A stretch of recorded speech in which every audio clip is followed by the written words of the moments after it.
नमस्कार दोस्तों, स्वागत है आपका हमारे YouTube चैनल ज्ञान सरोवर में। मैं हूं दीपक झा।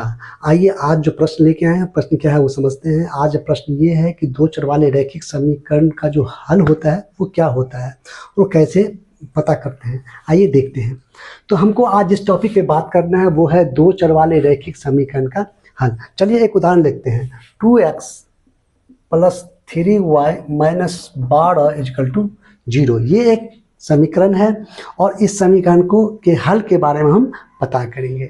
तो आइए हल क्या होता है पहले ये समझते हैं। तो दो चर वाले रैखिक समीकरण का जो हल होता है वो उसके चर का वो मान होता है जो उस समीकरण रखने से वह इस प्रकार 0 है, तो x और y का वह मान जो यहाँ पे रखने से इस टोटल वैल्यू को इस वैल्यू के मतलब 0 के बराबर कर देगा, तो वो चर मान का जो है वही चर मान जो है उसका हल होगा। चर मान का जो वो मान होगा वही उसका हल होगा। तो जो जो उसको संतुष्ट करेगा वह उसका हल होगा। तो आइए चलिए पहले इसको हम एक देखते हैं। यहाँ पे अगर आप गौर करें तो x का वैल्यू यदि हम 2 रखते हैं और y का वैल्यू यदि हम 3 रखते हैं, देखिए क्या होता है। यहाँ पे x वैल्यू हम 2 रखते हैं तो मतलब 2 गुने 2, और y का वैल्यू रखते हैं हम क्या 3, तो हो जाएगा 3 गुने 3 घटे 12। अब देखिए यहाँ पे 2 दूनी 4 और 3 तिया 9 घटे 12। यहाँ पे देखिए 9 और 4 13 हो गया, घटे यहाँ पे 12 हो गया। तो ये नहीं हो पाएगा। x की वैल्यू 2 रखे तो 2 दूनी 4, y के वैल्यू 3 रखे 3 तिया 9, ये है 12, 9 और 4 13 घटे 12। यहाँ पे 0 नहीं हो रहा है, इसका मतलब है ये यहाँ पे 1 हो रहा है। इसका मतलब ये इसका हल नहीं है। अब देखिए अगर x का वैल्यू अगर हम 3 रखें और y का वैल्यू 2 रखें तो क्या होगा। तो x का वैल्यू यदि 2 रखें 3 रखें तो क्या होगा, यहाँ पे 3 हो जाएगा, यहाँ पे 2 हो जाएगा। अब देखिए यहाँ पे क्या होगा, 3 दूनी 6, यहाँ पे हो जाएगा 3 दूनी 6, यहाँ पे क्या हो जाएगा 12 घटे 12, यहाँ पे 0 हो जाएगा। इसका मतलब जो है ये इसका हल है। ठीक है, और भी रख सकते हैं हम। जैसे हम x का वैल्यू रखते हैं 0 और y का वैल्यू रखते हैं 4।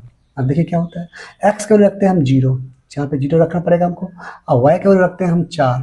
अब देखिए यहाँ पे क्या होगा, ये तो 0 हो जाएगा, और ये होगा 4 तिया 12। तब 0 का तो कोई वैल्यू है नहीं, बचेगा मेरे पास 12 घटे 12, तो ये भी 0 हो जाता है। इसका मतलब ये भी इसका हल है, ये हल नहीं था, ये और ये इसका हल है, ये इसका हल नहीं है। क्यों? क्योंकि एक बार फिर रख के देख लेते हैं। x का वैल्यू क्या रखना है हमको 2, और y का वैल्यू क्या रखना है 3। अब देखिए ये 2 दूनी 4, ये 3 तिया 9, 9 और 4 ये हो जाता है 13।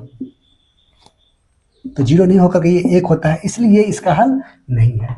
तो इस प्रकार हम क्या देख रहे हैं, हम ये देख रहे हैं तो चर जो मान रहता है, दो चर, दोनों चर का वह मान जो उसको वहाँ पे रखने पर उसके पूरे मान, इसके पूरे समीकरण को वह राइट साइड में जो मान वैल्यू है उसके वो बराबर कर देता है। तो राइट साइड अभी तो 0 है ना, क्योंकि दो चर वाले रैखिक समीकरण का जो स्वरूप होता है वो ax plus by plus equal to 0, मतलब 0 के वो बराबर हो जाए तो वही उसका हल होता है। वैसे हम लोग जानते हैं कि दो चर वाले रैखिक समीकरण जो एक ठो होता है, बस एक समीकरण की हम बात कर रहे हैं, हम यहाँ पे युग्म की बात नहीं कर रहे हैं। तो दो चर वाले रैखिक समीकरण, एक समीकरण जो होता है उसके हल की बात करा जाए तो उसके अनगिनत हल होते हैं, उसके अनगिनत हल होते हैं। इसीलिए यहाँ पे हम ये नहीं कह सकते कि केवल ये दोनों इसके हल हैं, और भी कई इसके हल हो सकते हैं। जैसे यहाँ पे आप x का वैल्यू आप 6 रख लीजिए और y के वैल्यू 0 रख लीजिए, उस पर भी हो जाएगा। देखिए x की वैल्यू यहाँ पे 6 रख लीजिए और y की वैल्यू क्या रख लीजिए 0 रख लीजिए। अब देखिए यहाँ पे क्या हो जाएगा 6 दूनी 12, यहाँ पे क्या हो जाएगा 0। अब 0 का तो वैल्यू है नहीं, फिर क्या हो जाएगा 12 घटे ये 12, देखिए 0 हो गया।